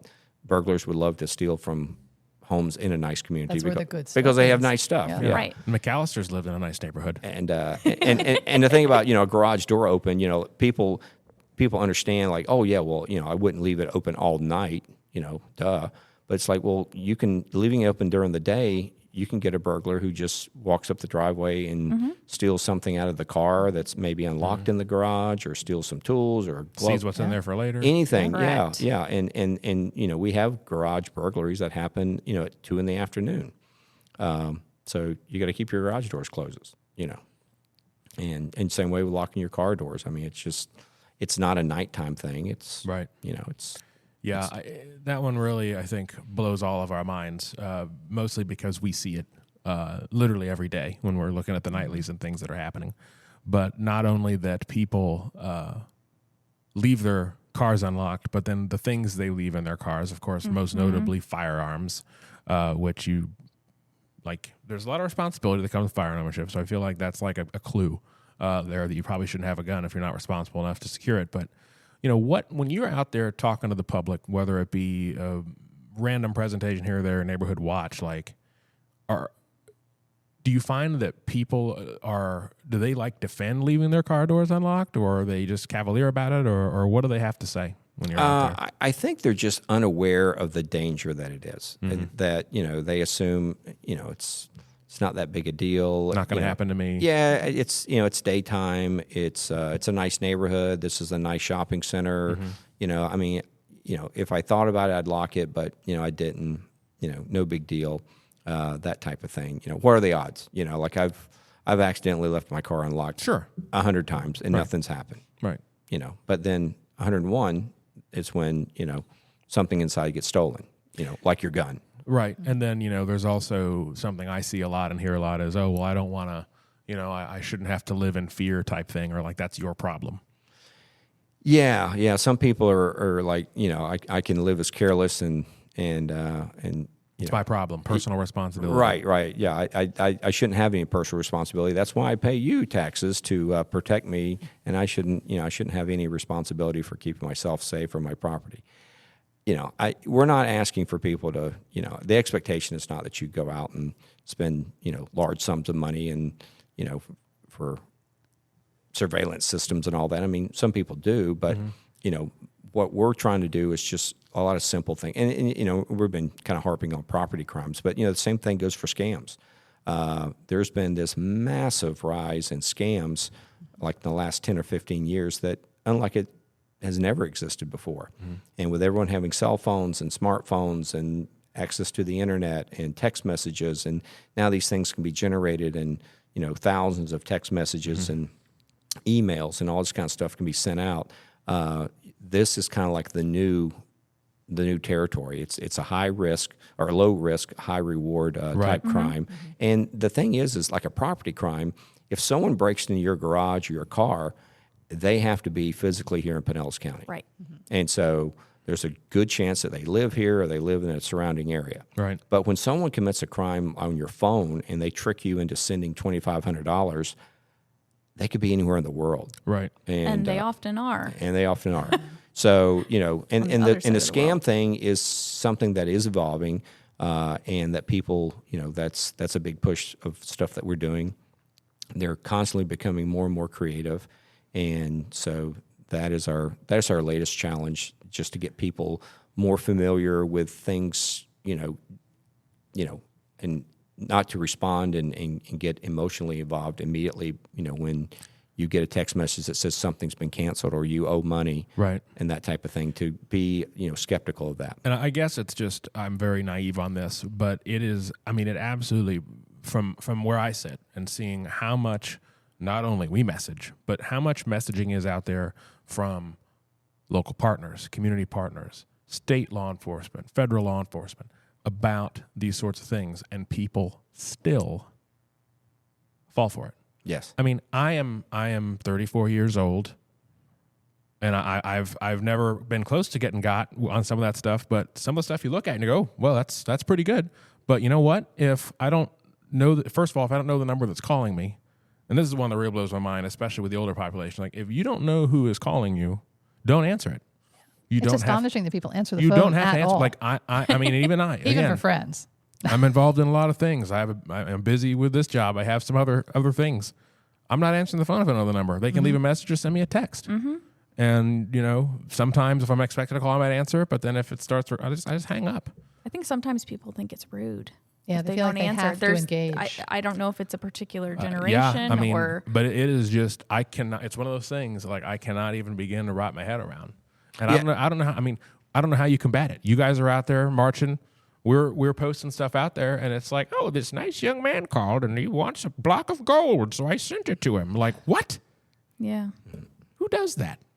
Yeah, so there's, like I said, a lot of this is, you know, bad behaviors. You know, well, they're not bad behaviors, but, you know, it's maybe like Ashley said, it's a generational thing where if someone calls, I answer, you know, and I don't know, decades ago, you know, when someone did call, they actually did want to talk to you. You know, and very rarely did you actually get a sales call. But, I mean, those have become, you know, I get more of those than anything. But there's just some of these habits that people are in that, you know, when we're out talking to them, we have to caution them as to why, you know, they need to reconsider what they've always done, you know, and maybe there was a reason that they did it at one time, but now it's more of a liability. It increases your risk, you know, answering the phone, you know, using a debit card versus a credit card. You know, it's like, well, what do you mean? I don't understand. You know, it's a piece of plastic. You know, it's so much easier for me to use. It's like, yes, I get it. You're not wrong. It does work and it's convenient. I'm not arguing that, but you know, for the example of like a debit card, that is your money, and if that card gets compromised, which Happens. You know, there's lots of ways that can happen, and if that gets compromised, then it's your money that's stolen, not Visa, MasterCard, Discover. It's your money. And it's much more difficult to fight that, get it back, that type of thing. And so, you know, using a credit card, you know, protects you. You can also increase your credit rating and score, because using a debit card, you don't do anything with your credit score either. So there's several benefits, but people have no one's ever talked to them, and they've never really thought like, oh, I just did what was, you know, it came out of my checking account and that was most convenient. Yes, most convenient, but you're putting yourself at risk really for no reason. Right. And so it's really about explaining that. And that's why we really like to get out and talk to people. And we do like the little reels, and we try to kind of cram, you know, like a little tidbit. A little informational, you know, little stack of knowledge there, and kind of cram it into 30 seconds. But, you know, I really enjoy getting out and talking to people and explaining, you know, how some of these scams are being perpetrated, you know, and some of the similar ways that they're being done. Like, you know, the scams can be different, but there's really 3 or 4 different ways that they all kind of have a same theme. And if you're, you know, being asked for money, but they don't want a credit card, they want gift cards, they want cryptocurrency, they want, you know, you to, you know, put cash in a box and they'll send somebody or something that's just not normal. Like any business, they, you know, whatever, they'll take a credit card. But scammers won't, because they know that you can cancel that and they won't get their money. So they're asking for money in other ways. So, I mean, there's their huge red flag. Doesn't matter what the scenario is. There's a family member that's been hospitalized or in jail, or you owe money and you're going to have services turned off, but you need to pay via gift card. Stop. Right. Gift cards are for gifts. They're not to be used for payment. And also, I mean, to our friends maybe listening that work in retail, at the Publix's, CVS's, Walgreens of the world, if you got a little old lady on the phone taking instruction from somebody buying Apple gift cards, like, hello. Yes. Like, yes. I still can't. Do you think this is something that, you know, I mean, obviously we also got the rise of AI and voice spoofs and things like that, which is next level. But they probably spoof all of us since we're on podcasts. So Big time, they can spoof us. But do you think that as generations move along, that it kind of starts to taper off because you have a generation that grows up dealing with scams? Or do you think that they'll always just keep finding some way to blow our minds? Because I'm not saying I'm impossible to fool, but like I said, I don't respond to texts, I don't click on links, I don't answer my phone. Like, what's next? Yeah, maybe, because again, I've been doing this a long time, and I know 10 years ago or longer, there was a lot of interest and concern about internet safety. And, kids were starting to play video games, and there was all these different apps and chat rooms and things like that. And it was relatively new. Parents were completely unfamiliar with it, and they were concerned, for good reason. And so we did a lot of presentations and education on what parents could do to minimize and better monitor what their kids were doing online. And like I said, from 10 or 15 years ago, we're getting less and less requests because I think parents are better informed.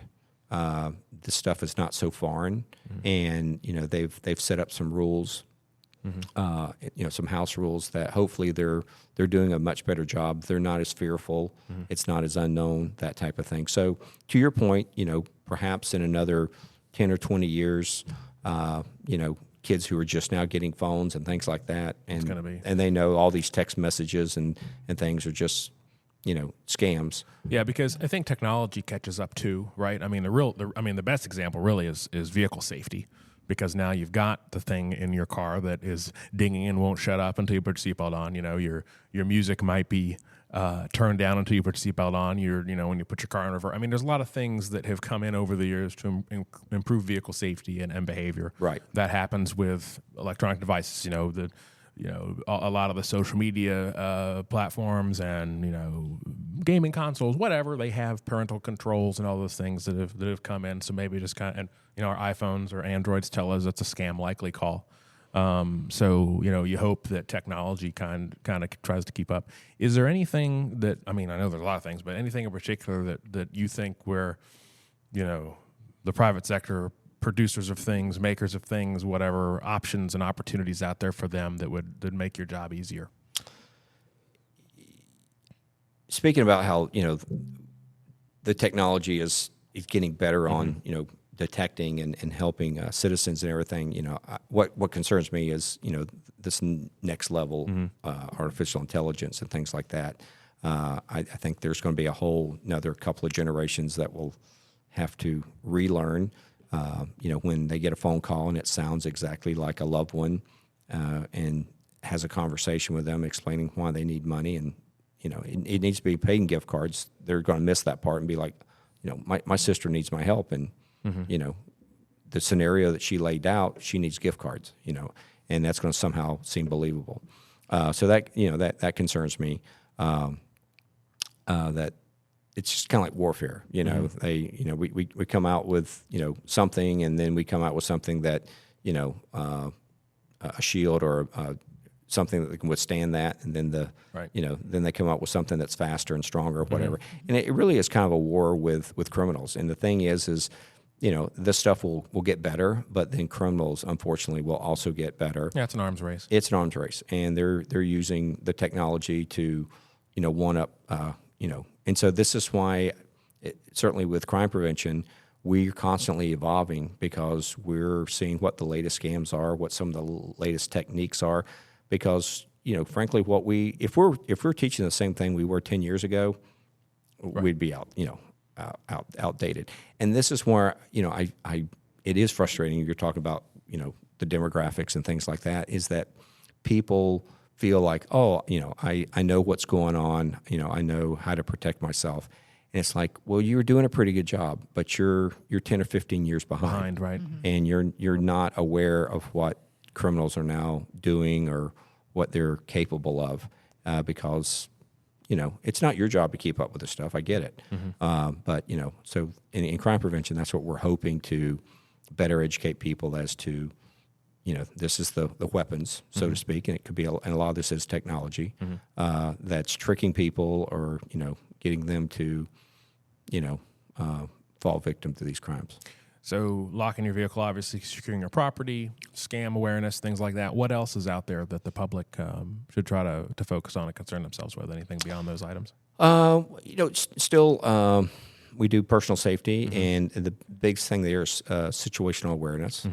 And again, I feel like people, when I do this, one of the questions about midway through the presentation is, at what distance should you be aware of, of someone who is, Approaching you? or near you? or that you would, as I try to remember how the slide goes, at what distance should you have a heightened sense of awareness of a stranger, And I go around the room, and invariably I get answers from, 5 feet, maybe 10, and so, I move the slide, and, it says 30 to 50 feet. And I'm like, you need time to, you need to like basically retune your radar. Right. And instead of looking 8 Right. and 10 feet around you, you need to be looking 30, 40, 50 feet out, because that's when you need to be like, wait a second, that guy looks odd. He's staring at me. Or he doesn't need to be. Or why is he wearing a coat? Or, Right. why is he out here walking, at 4 a.m? He doesn't have a dog. I have a dog, but why is he out here? And he's dressed all in black or whatever. Right. And so at that distance, then you can see him. You've got now, maybe he's at the same time he's walking towards you. You've got a moment or two to formulate like why this is odd. And then now you've got to respond like, you know what? I'm just going to go across the street to the other sidewalk. Switch sides, because I don't need to pass this guy. Right. Then if he switches sides, then then like, okay, time to run or something. But Right. but at 10 feet, when you're just scrolling on your phone or talking to your dog, and now you meet this guy, out here at 5 o'clock in the morning, at 10 feet away from you, it's too late. I mean, your options are super limited, because he's literally almost within an arm's length of you. So that's just one of the things with situational awareness that, we talk about how, criminals are, I use the analogy like lions on the Serengeti. I mean, they're fast, they're powerful, they got big teeth, they got big claws, but they're out here looking at a flock of antelope or water buffalo or whatever. Finding the weakest. And I'm like, what are they looking for? And the weakest is the distracted. Yeah, are they looking for the strongest one with the most meat on it? That would make sense. That's the one to ideal, kill. yeah. But no, they don't. And why? Because all the meat tastes the same. So they're looking for the straggler. They're looking for the weakest. They're looking for the one that, it's the easiest to prey. And criminals are no different. And so, the thing is, they're looking for someone who is distracted. They're looking for someone who doesn't show up on their radar until they're 10 feet away instead of 50 feet away. They're looking for, the person that they can get in close to, because you know what? Everyone's got a wallet. Everyone's got, a car key, maybe in the parking lot. Like, I don't care what kind of car I steal. I don't care what kind of, what's in your purse. Your purse is the same as your purse. It's not a, like I'm going to hold out and wait for, like, it's just kind of like the water buffalo type thing. Like, the meat's the same, the purses are the same. If I can get it, use a credit card, steal your purse, that type of thing. I'm looking for the easiest opportunity. So I think that's another thing that people have just kind of gotten lax on. Yeah. So For sure. extend your radar out there, look further ahead, walk with purpose, don't be distracted. Yeah. Right. And I think just making eye contact with somebody that's 30, 50 Huge. feet away that's looking at you could be enough for them to be like, not you. Let them know that you see them. Yeah. I know as a young woman, if I'm alone anywhere, I'm super vigilant. But it's more than just young women. Like they'll target anybody, They'll target anybody. Yeah. Yeah. Because whether it's your purse or my wallet, it's still money. it's still money or a credit card or Phones, whatever, whatever. phone or, jewelry, whatever. It's again, it's who is the easiest target, Right. Is there, I mean, I see it all the time. There'll be just some shareable on social media, something going around that's like some tip or this happened and always do this or always do that. Is there anything that you see out there that people bring up to you guys that is just completely useless information, completely false, or even some of those things you see out there like, you know, like you see one where it's like, oh, there's, you know, somebody puts a note on your windshield. Oh, you know, yeah. Or they put a zip tie on your door handle. Like something like these things, and then, you know, it's spread out there like this is a massive thing that happens. Yeah, I send those videos to them. I'm like, is this happening here? Yeah. Should we cover it? So are there any of those things that's like, this is just completely fabricated, and the tactics that are being suggested here are useless? I don't know if they're fabricated. There may have been an example. There may have been, you know, maybe there was a guy in a state at one time that was leaving zip ties or notes on windshields or something like that, you know. But you know, what we try to put out are things that are happening here, because we don't want to overwhelm people with what could happen. Right. And you know, those videos and things, they are plausible. And I, you know, I don't know if I don't run them. I don't dismiss them as scams. I just think like, okay, it was a one-off. You know, there was that one time, you know, that some criminal did something and it happened to work because they put a note on a windshield wiper and the person got out and then they jumped in their car and stole it or something. You know, like okay, like, you know, I you know, that could work. It could have happened. Not really seeing a lot of that here. Not seeing any of it here. Not to say that it couldn't happen. So I don't know. I give them the benefit that, you know, that they're well intended on this, but you know, at the same time, all these various things that are being, you know, reported and things you should always do, you know, it's a little bit with a grain of salt. That, you know, I in my intent, it's not to scare people. You know, I don't want people fearful and thinking everywhere they're going there's a boogeyman or something like that. But confidence. But you know, it's a confidence thing. You know, like, you know, walk with your keys in your hand. You know, if you're on the phone, like, hey, I'm getting ready to walk out into the parking lot. It's dark. I'll call you once I'm in my car. You know, it's like a habit type thing. You know, it's like, well, I've been walking, you know, across the parking lot talking, you know, for years and nothing's happened. You know what? Nothing may ever happen. Right. But because you're on your phone and you're talking and everything, like, you didn't see the person run up behind you and shove you, push you down or something. And so, you know, it's kind of those things where I didn't think I was doing anything wrong, but you could do it a little better. You know, it's, you know, you're not completely unsafe, you know, walking and talking on a cell phone, but there are certain situations that it's better just to be like, let me call you back in a few minutes when I'm in the car, you know, and, you know, and I make it, and I can have my head on a swivel. I can be looking around. I can see if there's somebody else out here in this dark parking lot. Right. I can, you know, get in my car. I've got a free hand because it's not wrapped around a phone, and I can get in the car, lock the doors, crank up, start moving, and then I can talk to you hands free. You know. Yeah, and that kind of covers some of the zip tie on the car. Like, you're not going to look around your car and do this full inspection before you go in. Get in your car and go about your business. So it kind of, you know, we're still covering that to some extent. So we touched on it a bit, but and in the intro, but you do find yourself on Instagram Reels for us, talking about sometimes doing really informative stuff. Actually, I think Chuck is behind some of our most popular videos ever. Surprisingly, I'm not. Correct. You know, I don't know if, not I don't surprising. Know, yeah, not surprisingly, but what were you always like? You know, obviously you're passionate about crime prevention. We have to go where the people are, and it's social media. But how does it feel to kind of have a little bit of celebrity? Do people recognize you on the streets? No, that has happened, hasn't it? I think like once or twice. At least when you're in uniform. In uniform. I'll be somewhere and they're like, "Wait, you know," and they follow us or something. So that has happened. But I'm totally blown away that, you know, some of these things have gotten, you know, millions of views. I mean, it's just I didn't think it was anything special. You know, and then there's other ones that we put so much work into. And you know, we think we're so clever, and we're so you know we're so proud of, and then you know, like we get like 8,000 people, and you know, you're being humble about it, but you know, some of this stuff is your mastermind. You know, we come up with, I think, particularly of the beach theft video. I mean, you know, do you have a favorite that you've done as far as what you enjoyed doing and you thought made the biggest impact? I mean, the beach one was fun, and it did really well. Get buried in the sand in full uniform. I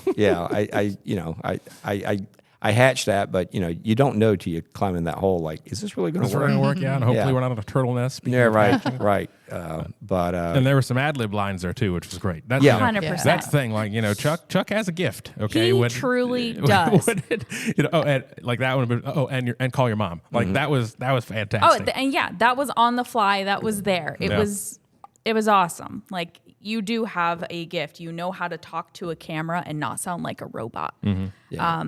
And It's a very rare gift, right? Oh yeah. Yeah. It is rare. It's hard to find people that can talk naturally to a camera. It feels like as if they're talking to a person. But of course, we're always trying to be as versatile as possible. But definitely, you have a gift for doing it and building the scripts. And we plan all of these safety tips together. And many of the crazy zany ones are born from Chuck's mind. That we just roll with and figure out how to make it happen. Scary place, It's oh my god, but a very safe place. I love brainstorming. I love brainstorming with crime prevention on this stuff because you just never know where the conversation's going to go, and it's also just I know you all are in the same place, but it's just something that I feel like is some of the most important work that we can do is putting messaging out there. And what's kind of cool is that with Instagram at minimum, our reach goes far beyond Pinellas. So we could be helping way more people this stuff's than we universal. originally intended. Right. So That's huge. And there's stuff on the cutting room floor that's never going to see the light of day, but there's some damn good 100%. stuff in there. 100%. We got the holiday Chuck on a truck screaming at people with a megaphone in the parking lot of Countryside Mall, reminding people to lock their doors. I mean, there's a lot of stuff there. But we do appreciate your partnership and willingness to play along. Did anybody else have something we wanted to hit them with? I do. Yeah. I have a so you were talking about Mate and how you guys basically reconstruct the Crime scene. I was going to say accident, crash, or the crime scene. And we've talked before about covering when an accident or a crash does happen, telling people to get off the road, like making that the number one thing, that get off the road because that's safer for you. And I think people don't want to do that. That's not their normal reaction because they want deputies to know, to be able to see what happened, to know I didn't do it. It's not my fault. What do you have anything like to add to that? Like, no, actually we can figure that out. Yeah, correct.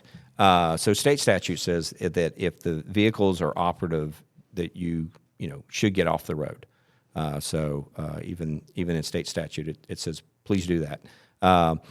And the thing is, we can kind of figure it out. If the back end of your car smashed and the front end of your car smashed, I can kind of put that back together. That Even does, a non-mate deputy. Yes, probably. exactly. So I mean, when mate comes out, we're doing traffic homicide, and these are very complex scenes, and there's serious injury and possibly death, or there has been a death. But for the typical accident, yes, the worst place to be is in the roadway. It's dangerous because people aren't expecting cars to be stopped in the middle of the road. Typically cars are moving. And so when there's been a crash, there's likely to be a secondary crash. You could be struck again. And then too often I see people out, and I get it. They're curious. They want to see the damage. They want to see how bad it is. Maybe they want to be photographing it and that kind of stuff. But standing out, in the road with your car in the road, standing between the cars, taking pictures, looking underneath, seeing if there's fluid leaking or whatever. It's so dangerous, so dangerous. So, if, just a little PSA, if you're involved in a minor crash, please, try to get off the road if you can into a parking lot somewhere it's safe. Police will be on the way. If you can't, or it's a busy road and that type of thing, just stay in your vehicle. You're much safer in your vehicle. If someone was to skid in there and not see you until the last minute, you're going to be much safer there than standing outside. Mm-hmm. Yeah, I was just thinking about that when we were talking, Mate. Yeah, I was like, because that's a video where people that's do in it the all works time. at some point. Yeah, you drive and you see with this backup, and it's for a minor fender bender. It's like that. Just push that stuff. I mean, you can drive off the road with that. You're good to go. Yes. So no, yes. that's good stuff. Yeah, Yeah. for sure. So besides, do you have something else? I don't think so, unless you had anything that you wanted to share about what we're like on social or anything like that, like with the crime tips, anything further you're hoping to cover, or I don't know. No, I just when I think the well is dry, like a little bit seeps in, and we have great meetings, creative meetings, and I do my best creative thinking out loud. So, we're talking and listening, and then I'll get an ideal and like, oh, that's great. I just thought of something, and we kind of add on to it or change it, and that's kind of how these scripts go. Like Ashley will write something that makes me sound like. I might even be college educated, and unfortunately, I can't follow it. And so, 3/4 of the way through, I just start ad-libbing, and so it changes. It works. And it works, but that's why you're good on camera, because that's how you talk. I think that's why a lot of your videos are so popular, is because you're very relatable. Not only are you speaking to the camera like it's a person, just the vernacular that you're using is very relatable. And some great bloopers too that are not safe for the Instagram. Not safe for work. But, yeah. And then you also, since you are a traffic guy, you do quite a few traffic safety related reels, and that pisses people off, and that is engagement. Yep. Negative engagement is still engagement. Yeah. Yes. It is. Yes. But and that is my viewpoint on it with a lot of these these safety tip videos that we do. We're always thinking, okay, are people going to be upset about this? Yes, but is it still worth it? Because even if people are giving us a bunch of negative comments, it's boosting the video and having more people see it and getting to the important part of the message, which at the end of the day, that's our goal. We want people to see it. I mean, that's the message of Trolls, is even you taking the time to engage with it and say that we suck. And let me just appreciate the and boost. let me just say that the sheriff's office, we create none of these laws. Right. Okay. Law enforcement. All right. I 100%. am tasked with enforcing the laws. Right. I don't make the speed limit. I don't set, now there is some science that goes behind the timing of red lights and things like that. Sure. But the sheriff's office, again, we don't do that. I don't set the, where there's no parking signs or, I don't have anything to do with that. But again, there is a master plan that if everyone, will, the red lights are timed so that people who drive 55 will have adequate time to stop. If you're driving 80 and the light turns yellow, okay, Go faster. They weren't really, you may end up, you may be upset that, well, I couldn't stop in time. Well, you were doing 80 in all fairness, like you were already breaking the law, with a speed limit, and then, ran the red light. And so, but again, we're law enforcement. Right. So, you may be upset about some of the things we post that are required by law. Your state, you contact your state representative. Absolutely. Because they're the ones who pass this. Now, generally, there's a reason that they have that law, but we don't create any of these laws. I don't put any signage up. I don't just make stuff up, but I do have to enforce the law, and people don't like that, and they somehow take it out on us. And it's like I'm just the guy who enforces it. That's why you should have been a firefighter.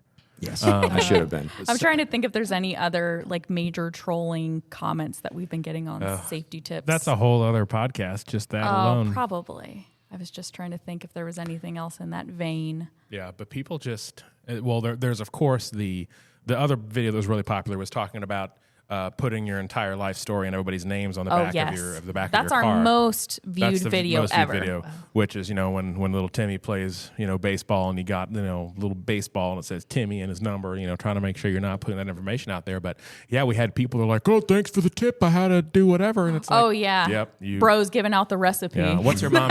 What is your mom making for dinner tonight? Is what I really want to ask them. Like, get a life, that's the whole point. And then people thinking we were actually outing an actual person. It's amazing we make it to work every day. I mean, that's a given as civilians, but I don't know. We're just barely scraping along. But we got to think about this stuff a little bit. There's some planning. Oh, yeah.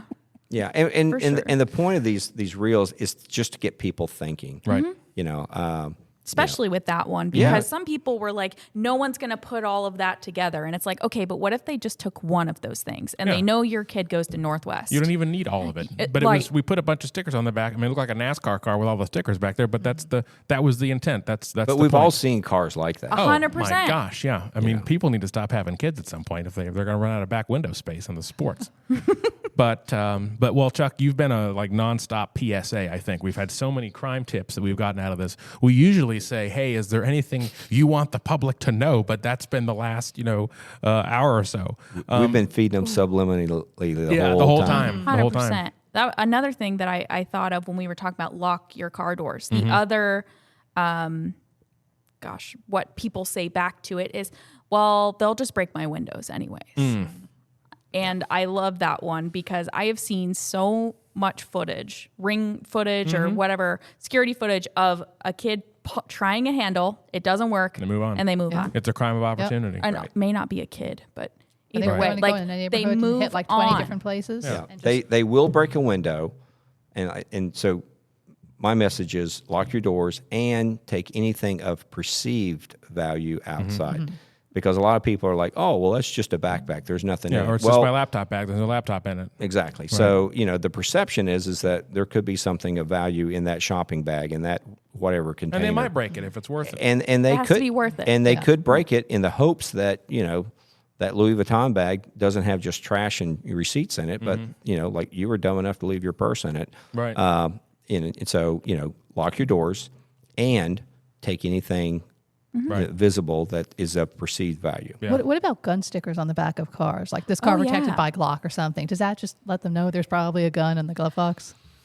I know that's what there was a lot of discourse about that with all the stickers. The video with the stickers on the back of the car. There was a bunch of people saying like, "Oh, well, I'm gonna, say I can't speak. I don't know anything about guns, but there's a sticker of that I own a gun in here. Don't dial 911. Dial 357. Oh, okay. Stuff like that. Or instead of the stick figure family, they have the rifle and the pistol. Yeah. Okay. Yeah. And I mean, it's that just looks like an appealing target for someone who wants it's a gun. like, oh, you might have left it in there. But thanks, Chuck, for coming on. You knew you'd never be able to say no because you literally work with us, so we would just badger you continuously. And, I mean, he was requested in the comments. He was too. requested. Yeah, he's a highly requested guest. Well, I feel like my intro should have been like some little Spanish guitar music playing, and it'd been like, he's a 35-year deputy. He eats at a handful of restaurants and always gets the same entree. He's the world's most uninteresting man. Well, now we could do that. yeah. We just stick that at the beginning, dub the music in. Yeah, and, I mean, See, this is what I'm talking There it about, is. people. This is what happens when we're There it planning is. safety tips. Yeah, 100%. Okay, now we're going to start the podcast. All right, so back to Marion County. Yeah. we were going to start with ostriches, but I mean, But thanks a lot, Chuck. We appreciate you coming on. We of course have a limited edition one-of-a-kind cup for you for participating. Oh. So we'll get that to you. But appreciate you coming on. Look forward to continuing to work on some great crime tip messaging. Now, this is Laura's part. If you have, questions, comments, any thoughts about upcoming episodes, people you want to hear from, or you just want to tell us we suck like the people on social media do sometimes. Or if you want to give us ideas for safety tips. Oh, yeah. You got Safety an tip idea for ideas, that? too. Would love to hear what you guys think we need to share. You guys absolutely. are Give us listeners. give Ashley ideas for the next reel. Our listeners are in control, and you can exercise that control and influence over us if you simply Email us at lets56@pcsonet.com. That's LETS56@pcsonet.com. We are also on the Instagram, 56 Podcast, spelled out, and you can connect with us there as well. Until next time, thanks for listening, everybody.